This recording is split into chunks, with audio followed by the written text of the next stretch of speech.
Raden Patah atau Raden Fatah lahir pada tahun 1455. Beliau terlahir dengan nama Raden Djoko Probo yang di kemudian hari diberi nama oleh Syekh Ibrahim Asmorokondi dengan nama Raden Hasan. Raden Patah masih keturunan langsung dari Prabu Brawijaya kelima Brekertabumi dari ibu yang berdarah Cina, putri dari Syekh Bentong atau lebih dikenal dengan putri dari Cina, atau ada yang menyebutkan bernama Siu Banci. Beliau mempunyai 3 orang istri, yaitu Dewi Murtasima atau Ashika atau Soleha dari Maloka, Putri Sunan Ampel, Putri Randu Singa, dan Putri Dipati Jipang.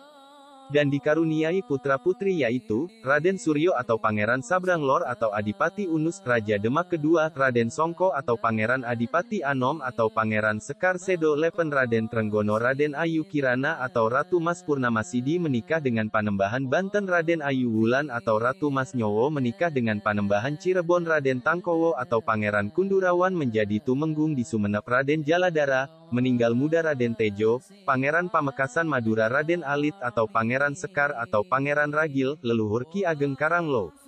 Raden Patah adalah keturunan dari Prabu Brawijaya kelima Brekertabumi dari selir putri yang berasal dari Cina, atau ada yang menyebut putri dari Cina atau juga ada yang menyebutkan Siu Banci. Raden Patah diperkirakan meninggal pada tahun 1518-an di usia 63 tahun karena sakit yang dideritanya. Beliau dimakamkan tidak jauh dari Masjid Agung Demak. Beliau dididik dan dibesarkan oleh ayah angkatnya yaitu Arya Damar atau yang lebih dikenal dengan nama Aryo Abdillah bersama dengan adiknya Raden Husein. Kemudian dilanjutkan dengan berguru ke Ampel Denta.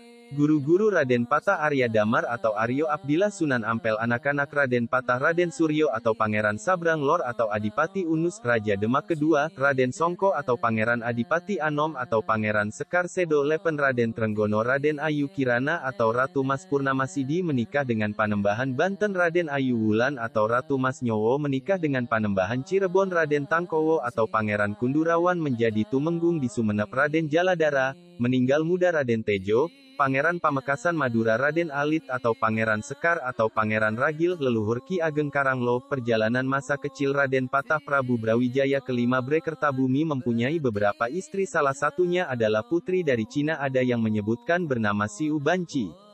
Setelah menikah sang putri akhirnya mengandung. Betapa gembiranya Prabu Brawijaya kelima Brekertabumi.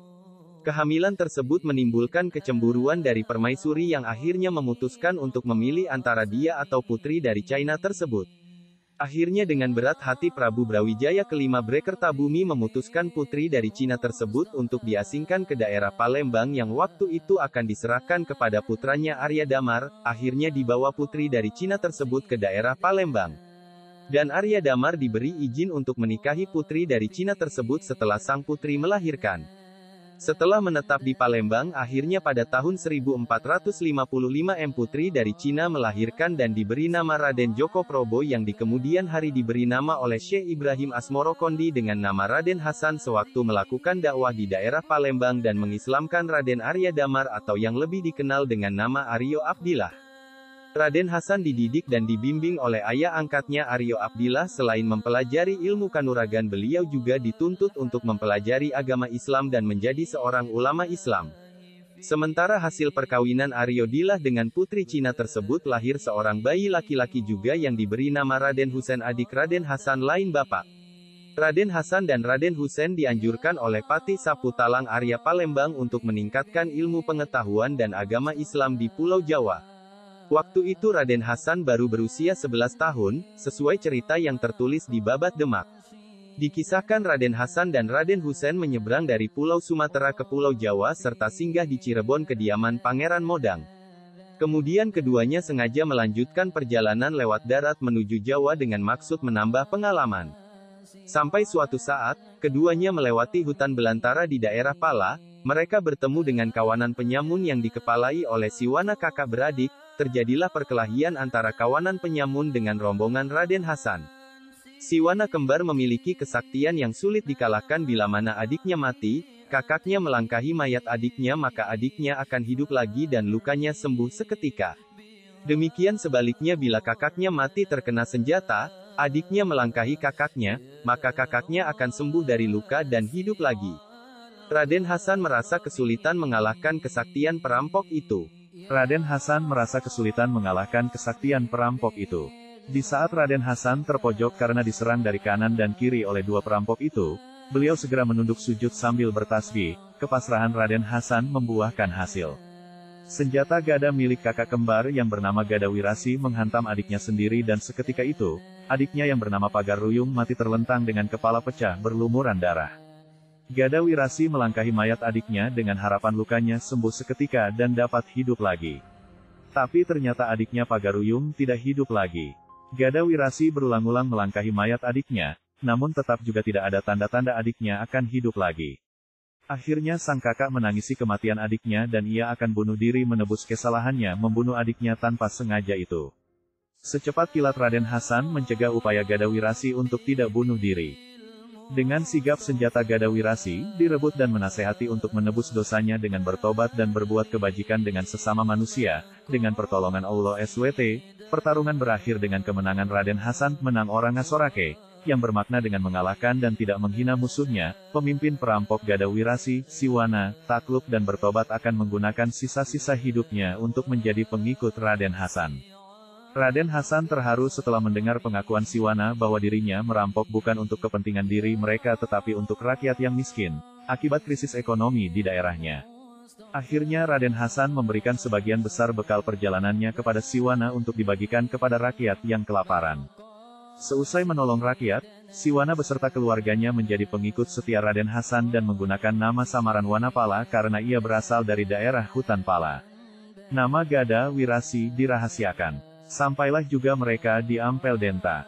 Raden Hasan dan Raden Husein belajar kepada Raden Ali Rahmatullah atau Sunan Ampel di Ampel Denta Jawa Timur, untuk mempelajari dan memperdalam agama Islam. Raden Hasan diterima dengan rasa syukur oleh Sunan Ampel dan diperkenalkan pula dengan Raden Paku yang sudah lebih dulu menjadi santri Sunan Ampel. Nantinya Raden Paku termasyhur dengan panggilan Sunan Giri. Raden Hasan sangat gigih dan giat belajar sehingga beliau banyak disayangi dan dihormati oleh gurunya dan para santri. Sunan Ampel mendidik Raden Hasan dengan sepenuh hati untuk kader pejuang Islam di masa depan sehingga dapat mewujudkan agama Islam menjadi agama rakyat, maksudnya agama Islam dapat dipeluk oleh sebagian besar rakyat di Kepulauan Nusantara, dan sekaligus mampu memperkokoh kerajaan Majapahit yang hampir runtuh menjadi kuat kembali.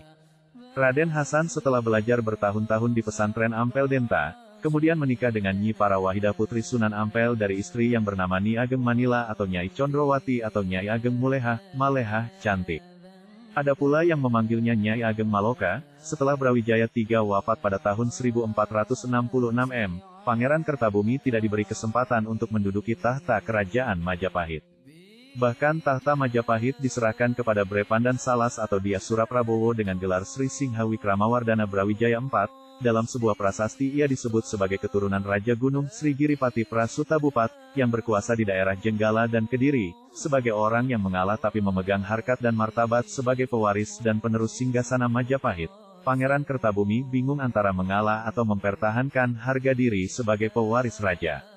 Akhirnya Pangeran Kertabumi memutuskan untuk memberanikan diri menghadapi cobaan dan rintangan yang menghadang untuk meraih tahta Majapahit, biarpun untuk itu harus berperang dan nyawanya siap melayang.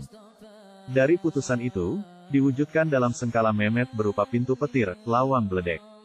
Raden Hasan waktu itu masih berusia 18 tahun, dan masih dalam pendidikan di pesantren Ampel Denta. Sunan Ampel mengetahui ketidakadilan itu, dan segera menyuruh Raden Hasan untuk mengabdikan diri pada ayahnya yang bernama Pangeran Kertabumi di Majapahit.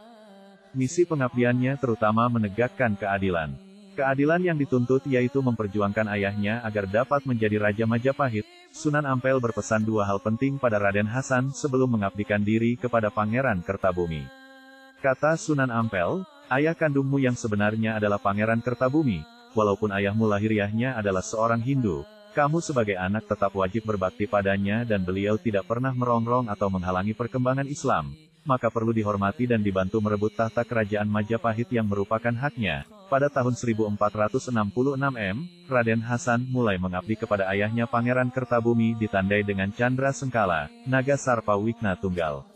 Candra Sengkala mengandung makna tahun dan kejadian peristiwa pada tahun itu. Naga itu ular besar, Sarpa itu ular kecil. Melambangkan ayah dan anak ialah Pangeran Kertabumi dan anaknya Raden Hasan, Tunggal bersatu mengatasi wikna atau rintangan yang menghalangi naiknya Pangeran Kertabumi meraih hak tahta singgasana Raja Majapahit. Singkat cerita, pada tahun 1466 Pangeran Kertabumi dan anaknya Raden Hasan bersatu dalam upaya mengatasi rintangan yang menghadang dalam meraih tahta singgasana kerajaan Majapahit, yang telah direbut oleh Bre Pandan Salas.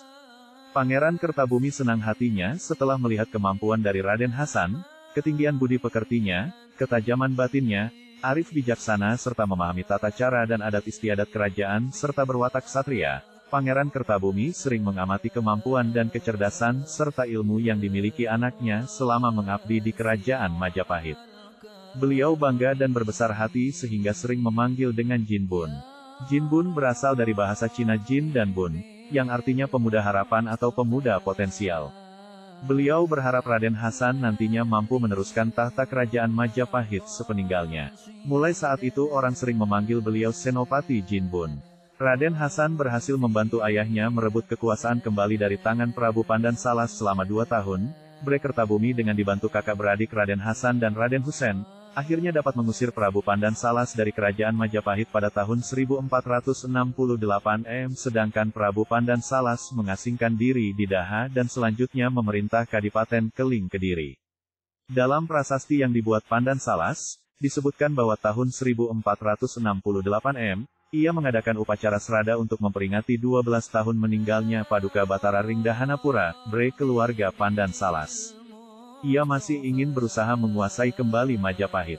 Namun sampai tahun 1471 Majapahit belum juga dapat dikuasainya. Akhirnya kekuasaan diserahkan kepada anaknya yang bernama Girindrawardana Dyahrana Wijaya yang bergelar Prabu Batara Girindrawardana Dyahrana Wijaya. 3 tahun kemudian, yaitu tahun 1474 Pandan Salas Brawijaya keempat wafat.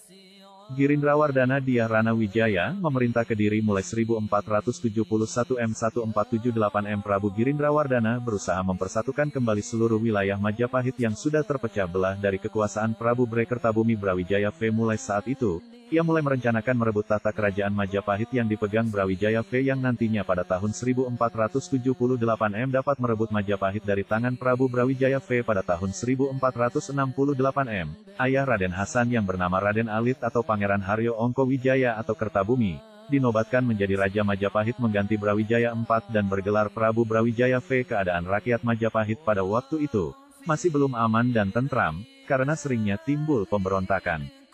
Diharapkan Prabu Kertabumi mampu membuat suasana kerajaan Majapahit menjadi aman dan tentram. Kertabumi, daerah yang aman dan tentram. Raden Alit diberi julukan Pangeran Haryo Ongko Wijoyo yang mengandung maksud agar dapat seperti Ongko Wijoyo atau Abimanyu anak Janoko yang di dalam pewayangan mendapat petunjuk atau wahyu hidayat jati dari Tuhan Allah yang nantinya akan melahirkan seorang putra yang dapat memerintah kerajaan menjadi adil dan makmur. Dalam hal ini, yang dimaksud kerajaan Majapahit akan gemah Ripahloh Jinawi, Toto Tentrem Kartoraharjo, Prabu Brawijaya kelima sudah resmi dinobatkan sebagai Raja Majapahit berkat bantuan Raden Hasan dan Raden Husin. Sebagai rasa syukur beliau berkenan memberi hadiah pada keduanya. Raden Hasan diberi hadiah telatak hutan Wonolangu yang waktu itu masih ikut Kadipaten Jepara. Hutan itu terletak antara Jepara dan daerah Pandan Arang, sekarang Semarang. Dan ditumbuhi serumpunan tumbuhan gelagah yang berbau wangi, sejenis rumput ilalang yang daunnya berbau wangi atau harum. Pada akhirnya terkenal dengan sebutan hutan gelagah wangi, Raden Hasan menghadap gurunya Sunan Ampel melaporkan hasil pengabdiannya di Majapahit dan sekaligus menceritakan hadiah telatah Wonolangu, gelagah wangi dari ayahnya Prabu Brawijaya V. Gurunya dengan senyum mendengarkan laporan muridnya Raden Hasan. Sedang Nyai Ageng Parawakida istri Raden Hasan, wajahnya nampak berbinar-binar bangga mendengar sepak terjang suaminya. Banyak pujian terlontar dari mulutnya membuat Raden Hasan tersipu malu dibuatnya. Tiba-tiba gurunya berkata, "Alhamdulillah, Jebeng, maksudnya anakku. Hasan sudah menjalankan tugas dengan baik dan sekarang apa rencana yang akan kau perbuat? Apakah hutan Gelagah Wangi akan segera kau buka sekarang agar bermanfaat bagi sesama manusia?" Raden Hasan menjawab dengan tegas, "Saya belum berminat memanfaatkan hutan Gelagah Wangi, tetapi saya masih ingin meningkatkan ilmu di sini.